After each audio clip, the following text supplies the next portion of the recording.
कुछ व्यंग्यात्मक भी हो सकती है, लेकिन उस व्यंग से हमें सीखने की ज़रूरत है जो आप सीख सकते हैं। तो सबसे पहले कल मैं आ रही थी, अपने काम से मैं लौट रही थी, तो मैंने देखा एक बड़ा सा होटल में बढ़िया सा हाई फाई पार्टी चल रहा था। वो किस लिए चल रहा था? प्रेतों के लिए जो भोजन करवाते हैं। तो एक परिवार ने अपने प्रेतों के लिए एक होटल में भोजन करवाया। यूट्यूब पे सुबह शाम जब भी आप देखो तो ऐसा लगता था पूरे प्रेत जो हैं आपकी इस दुनिया में वापस आ गए हैं।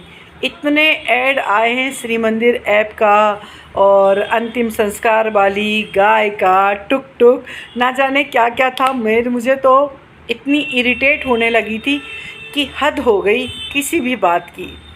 हमारे पूर्वज हमारे साथ हैं, हमारे डीएनए में हैं, उन्हें हमें महसूस करना चाहिए। तो चलिए देखते हैं कि कैसे हमने अपने प्रेतों को आह्वान किया, कैसे क्या हुआ।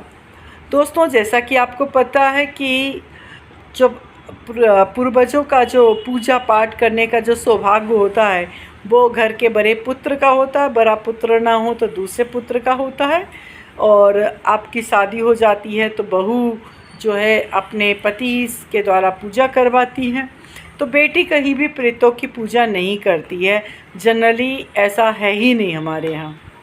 पर कैसे हमारे पूर्वज हमारे साथ आते, मैं अपने साथ की कुछ घटनाओं को बताऊंगी और कैसे हमारे पूर्वजों से हमें ब्लेसिंग्स मिलती है।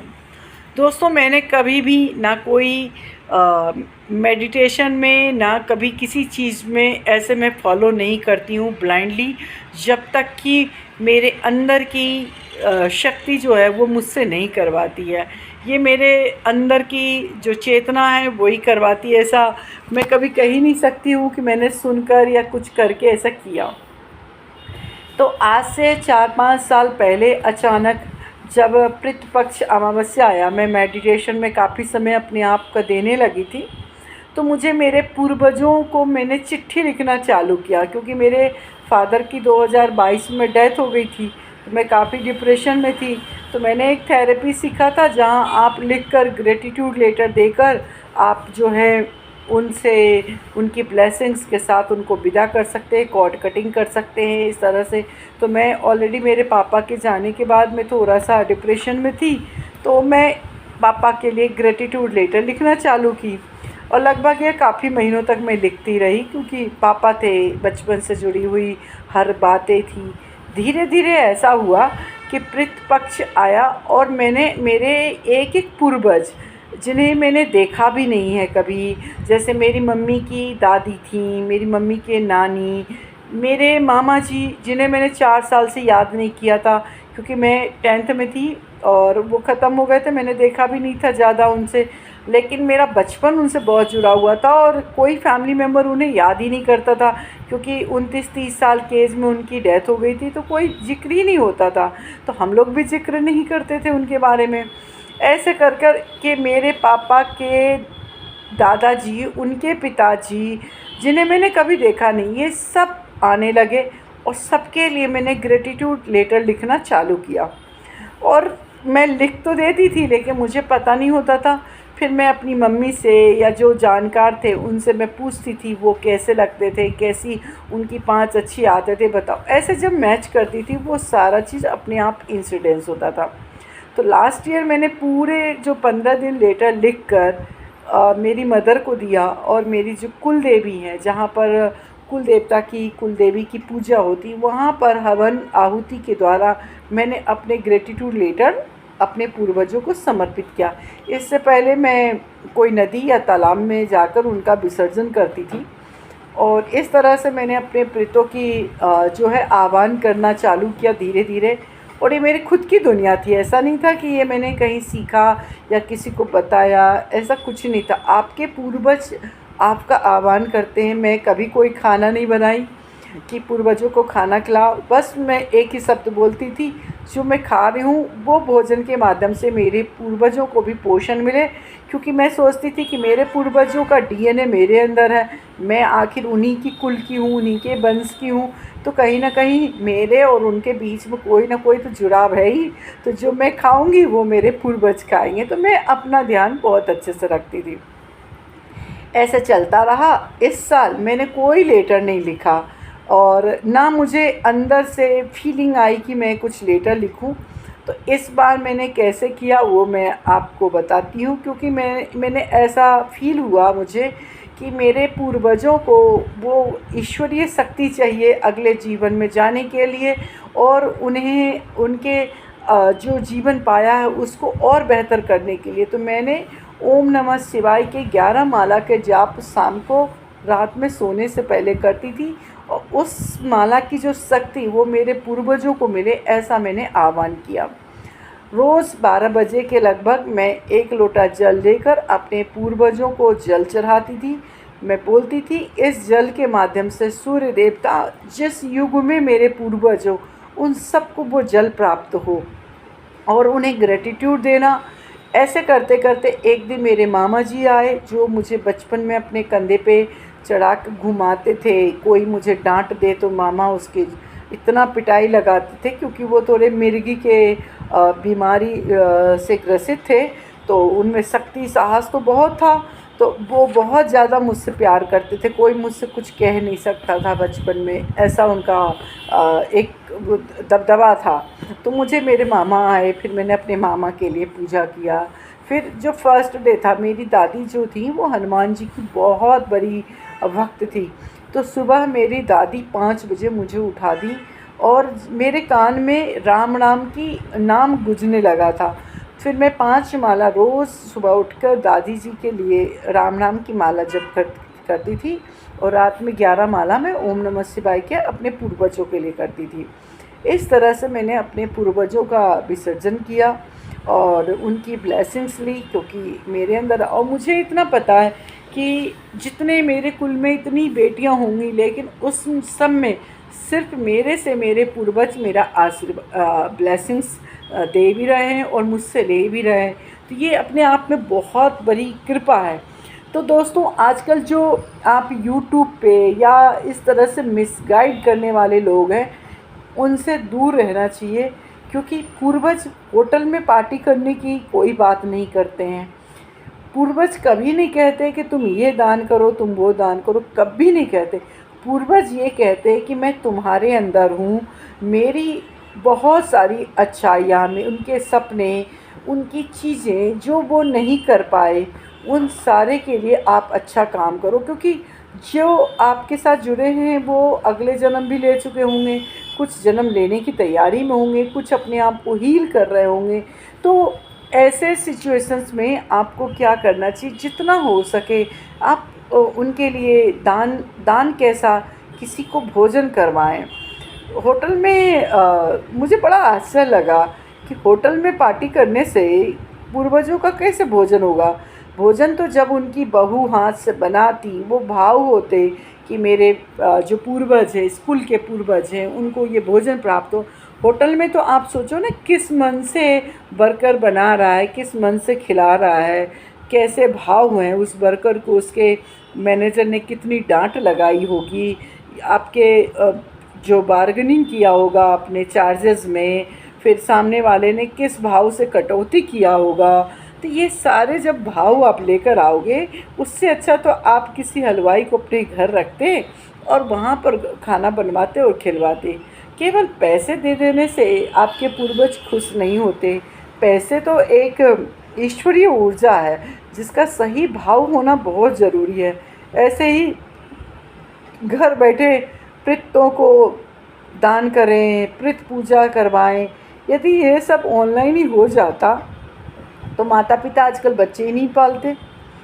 तो इमोशंस बहुत महत्वपूर्ण करता है।